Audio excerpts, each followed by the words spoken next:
বলছি বলবো, কিন্তু মাত্র 5-7 মিনিটের জন্য মা বোনদের খেদমতে এই বয়ানটা আমি মা বোনদের খেদমতে আরজ করতে চাই। মোবাইল দেখলে মোবাইলের মাধ্যমে ওয়াজটা রেকর্ড করে নিয়ে যাবেন বাবা। ও মা, এই বয়ানের দ্বারা তোমার দিক পরিবর্তন হয়ে যাইতে পারে। আম্মা জান আয়েশা রাদিয়াল্লাহু তাআলা আনহা দয়ার নবীকে ডাক দিয়ে বললেন, ইয়া রাসূলুল্লাহ, ইয়া হাবিবাল্লাহ, আমি আপনার কাছে জানবার চাই খাদিজার সাথে কারা জান্নাতে যাবে, আমি আয়েশার সাথে কারা জান্নাতে যাবে, বিবি রহিমার সাথে কারা জান্নাতে যাবে। ওগো নবী, ফাতেমার সাথে কারা জান্নাতে যাবে। এবার দিনের রাসূল মদিনার বুলবুল আশিক রাসূল যারা খেয়াল করেন, আমার বন্ধুগণ, আমার ভাইরা, একটু এদিক সেদিক নজর দিবেন না। আম্মা জান আয়েশা রাদিয়াল্লাহু তাআলা আনহা ডাক দিয়ে বললেন, নবীজি, আপনার দরবারে আমার জানার বড় দরকার, আমি আয়েশার সাথে জান্নাতে যাবে কারা, রহিমার সাথে জান্নাতে যাবে কারা। আম্মা জান আয়েশার এই কথা শোনার পরে দিনের নবী ডাক দিয়ে বললেন, এরে বিবি আয়েশা, হঠাৎ করে তুমি রহিমাকে টেনে আনলা, হঠাৎ করে তুমি বিবি আসিয়াকে টেনে আনলা, এরপরে আমার খাদিজার নামও নিলা। তবে শোনো রে আয়েশা, রহিমার সাথে ওই সমস্ত নারীরা জান্নাতে যাবে। বাজান, আমি ওই নারীদের কথা বলবো, তবে বিবি রহিমা রহিমা রহিমা কেন রহিমার কথা আম্মা জান আয়েশা এত গুরুত্ব সহকারে বললেন না বাবা? এ কোন বিবি রহিমা? ও গো রায়গঞ্জের মা বোনেরা, ও বায়ুখোলা এলাকার মা বোনেরা, একটু অভাব দেখা দিলে তুমি স্বামীরে বদদোয়া করো, পিছা মারার জাত আগে জানলে এই ঘরে আসতাম না, এমন অভাবের ঘরে আমাকে আল্লাহ পাঠাইছে, সর্বনাশের জাত, এই যে আবল তাবল বলো রে মা। কিন্তু দেখো গো মা, বিবি রহিমা কেমন আল্লাহওয়ালা ছিলেন। 1 বছর নয়, 2 বছর নয়, আল্লাহ তার প্রিয় বন্ধু একজন পয়গম্বর, নামটি তার আইয়ুব আলাইহিস সালাম। এই আইয়ুব নবীকে আমার আল্লাহ 18 বছর পরীক্ষা করলেন। বাজারে এমন ভাবে পরীক্ষা করলেন, সর্ব অঙ্গে কেমন জানি ঘা হয়ে গেল, এই গায়ের মধ্যে আবার পোকাও জন্ম নিল। আরে বন্ধু, সমাজের সব লোক আইয়ুব নবীকে রেখে চলে গেছেন, বাজারে অন্যান্য বিবিরাও চলে গেছেন, কিন্তু বাজান সতী নারী বিবি রহিমা চলে যায় নাই। আমার বন্ধুগণ, বিবি রহিমা আইয়ুব নবীর কাছেই থেকে গেলে। ও বাজান, আইয়ুব নবীর অঙ্গ থেকে যখন ঘা থেকে পোকা পড়ে যায়, আইয়ুব নবী এই পোকাটা নিজ হাতে আবার ঘায়ের জায়গায় বসায় দেয়। শুধু তাই নয়, জায়গায় জায়গায় যখন একটু চুলকানির ভাব হয়, একটু যখন বাজান অস্বস্তিকর ভাব হয়, বিবি রহিমা নিজের জিহ্বার আগা দ্বারা আইয়ুব নবীর ঘা গুলি চুলকায়া দেয়। হাত দিয়ে চুলকায় না, আমার স্বামীর অঙ্গে ব্যথা লাগবে। শুধু তাই নয় রে বাজার, নারীদের মধ্যে বিবি রহিমার চুল ছিল অনেক লম্বা, সময়ের অভাবে কোন কোন নারীর চুল ছিল লম্বা আমি আজকে বলতে পারতেছি না, শুধুমাত্র একজনের কথা বলে দিলাম। বিবি রহিমার মাথার চুল এত লম্বা ছিল, আমার বন্ধুগণ, আইয়ুব নবী শক্ত কিছু ধরে দাঁড়াইতে পারতেন না। বিবি রহিমার চুলগুলো আল্লাহ পাক নরম করে দিয়েছিলেন। আমার বন্ধুগণ, স্বামী যখন দাঁড়াইতে চাইত, বিবি রহিমা আমার বন্ধুগণ মাথার ক্যাশ খুলে দিত। এই লম্বা চুল ধরে আইয়ুব নবী দাঁড়ায় যেতেন, লাঠির মতন ব্যবহার করতেন।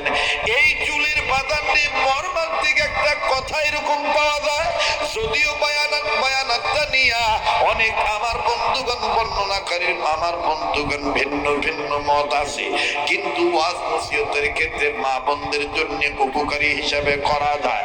দেখ রে মা, দেখ রে বোন, স্বামীর খেদমত কারে বলে? এই বিবি রহিমার চুল এত লম্বা ছিল, সমাজের মহিলারা হিংসা করত। আইয়ুব নবীর খাবার জোগাড় করার জন্য, আইয়ুব নবীর খানার জন্য এই বিবি রহিমা আমার বন্ধুগণ সমাজে যাইতে, সমাজে যাই বলতেন আমার এবং আমার স্বামীর খাবার জন্য তোমাদের কাছে আসছি, আল্লাহর জন্য তোমরা একটু খাবার দাও। সমাজের মহিলারা আমার বন্ধুগণ দুর্বল জায়গায় আঘাত দিত। এ রহিমা, তুমি স্বামী ভক্ত নারী, তোমায় একটা কথা বলতে চাই। রহিমা, তোমার স্বামীর খাবার দিতে পারি এক শর্তের বিনিময়ে, যদি তোমার মাথার চুল লম্বা চুলকাইটা আমারে দিয়ে দাও। ও বাজান, বিবি রহিমা চিন্তা করলো, খানার অভাবে আমার স্বামী কষ্ট পাবে, এই চুল রেখা আমি কি করব? যাক, আমি চুল আল্লাহর জন্যে স্বামীর মহাব্বতে আমি কেটে দিয়ে দিলাম। ও বাজান, যখন চুল কেটে দেওয়া হয়ে গেল, বিবি রহিমার চুল খাটো হয়ে গেল। শয়তানে মারদুদ এদিক দিয়ে আইয়ুব নবীর কাছে আসলো। আইয়ুব নবীর কাছে আসিয়া ডাক দিয়ে বললেন, আইয়ুব রে, তুমি কি খবর রাখছো নাকি? তোমার এই অসুস্থতার শরীরের খবর নিয়া তোমার বিবি সমাজে ধরা পড়ছে। কি করে ধরা পড়ছে জানো নাকি? তোমার বিবি রহিমা খাবার চুরি করতে যে ধরা পড়ছে, সমাজের লোকেরা তার মাথার চুল কাইটা দিছে। আইয়ুব নবী ডাক দিয়ে বলতেছে, রহিমা আসো, রহিমার বিচারটা আমি নিজের হাতে করব। ভাই গো, আইয়ুব নবী এবার রহিমা যখন ঘরে ঢুকবে, ও মা রায়গঞ্জের মা বোনেরা, বায়ুখোলা এলাকার মা বোনেরা, দেখো আমার বন্ধুগণ, আল্লাহর ভয় কাকে বলে, নেককার বান্দা সত্য কথার পাওয়ার দেখো। বিবি রহিমা যখন ঘরে ঢুকবে, আইয়ুব নবী ডাক দিয়ে বলতেছেন, রহিমা, আমি কি তোমারে এই শিক্ষা দিছি? তুমি কেন সমাজে এইভাবে খাবার চুরি করতে গেলা? আর সমাজের লোক তোমার মাথার চুল কাইটা দিল। বিবি রহিমা স্বামীর কথায় কোনো জবাব দিলেন না, অভিমানও করলেন না। দুঃখে দুঃখী হইয়া আমার বন্ধুগণ একটু ভিন্ন জায়গায় চলে গেলেন। আল্লাহকে ডাক দিয়ে বললেন, আল্লাহ, আমি কি চোর নাকি? মাবুদ, তুমি জানো আজকে আমার স্বামী আমারে চোর বললো গো আল্লাহ। ও আল্লাহ, আমি তো চুরি করি নাই। আইয়ুব নবী এই দিক দিয়ে কান্দে। 18 বছর যেদিন পূর্ণ হবে, আইয়ুব নবী ডাক দিয়ে বললেন, আল্লাহ, আর কত আমারে পরীক্ষা করো? আল্লাহ গো, আজকে সমাজে আমার বিবি নাকি চুল কাটা হয়ে গেছে, আমার বিবি নাকি খাবার আনতে যাইয়া যে কোনো একটা দুর্ঘটনা ঘটছে। ও আল্লাহ, তুমি আর আমারে কত পরীক্ষা করবা? আল্লাহ পাক জিবরাইলকে ডাক দিয়ে বললেন, জিবরাইল, আইয়ুবের পরীক্ষা হয়ে গেছে, আইয়ুব নবীকে বলে দাও আমার পক্ষ থেকে, ওই আইয়ুব নবী যে ঘরটার মধ্যে দীর্ঘ 18 বছর যেই জায়গায় এইভাবে থাকলো, এই আইয়ুব নবীর পায়ের কাছে যে মাটিটা আছে, এই মাটি বরাবর বিসমিল্লাহ বলে একটা লাথি মারুন, পায়ের গোড়ালি দিয়ে আঘাত করুন, আর মোহাম্মদ নবীর নাম নিবে, নবীর প্রতি দুরূদ পড়বে। আমি আল্লাহ আইয়ুব নবীর পায়ের নিচে কুদরতি ঝর্ণা চালু করে দেব। আরে জিবরাইল,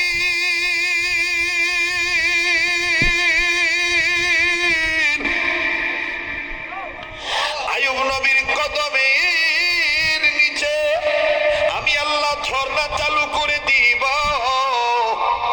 যখনই ঝর্ণা চালু হয়ে যাবে, ফের আরেক হুকুম দেও। এবার বাজান ফালান ফানাজালা জিবরাইল আমিন, জিবরাইল আমিন হাজির হয়ে গেল। আইয়ুব নবীকে লম্বা কথা সংক্ষেপ করে দিলাম বাবা। আইয়ুব নবীকে বলা হলো, আল্লাহর পয়গম্বর, আপনি এই কাজ করেন। আইয়ুব নবী বিসমিল্লাহ বলে নবীর প্রতি দুরূদ পড়ে আমার বন্ধুগণ পা দিয়ে আঘাত করলেন, ঝর্ণা চালু হয়ে গেল, আমার বন্ধুগণ পানি জমা হয়ে গেল।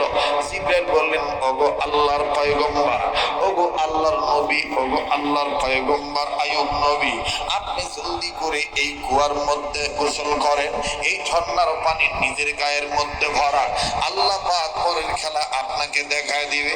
এইবার আইয়ুব নবী যখন বাজানে এই কুষ্ঠ রোগ নিয়া, এই রোগ নিয়া অসুস্থ শরীর নিয়ে যখন বাজানে এই ঝর্ণায় এই কুয়ার মধ্যে ডুব দিল, আমার বন্ধুরে উঠে দেখে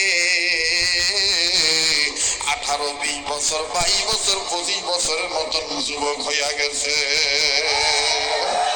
আরো জোরে বলেন সুবহানাল্লাহ। এইবার আইয়ুব নবী ডাক দিয়ে বলে আমার রহিমা কই? রহিমারে আমি বলিয়ে দে, রহিমারে আল্লাহ আমারে ভালো বানায় দিছে। এইবার বিবি রহিমাকে আইয়ুব নবী তালাশ করতেছে। এদিক দিয়া বিবি রহিমা আল্লাহকে ডাক দিয়ে বললেন, আল্লাহ আমি তো আপনার বান্দার উপরে আমার স্বামী আইয়ুবের উপরে অভিমান করি নাই। যাই যাই স্বামীর আমি খেদমত করতে যাই, না জানি আবার কোন পোকা ঘাট থেকে বের হয়ে গেছে। স্বামীর বড্ড কষ্ট হইতেছে মনে হয়। আইসা দেখি আইয়ুব নবী নাই। বিবি রহিমা এদিক ওদিক তালাশ করে তখন পায় না রে বাবা। বিবি রহিমা জলদি করে সেজদায় পড়ে গেছে। সেজদা থেকে মাথা উঠাইয়া কান্দার ডাক দিয়ে বলে, আল্লাহ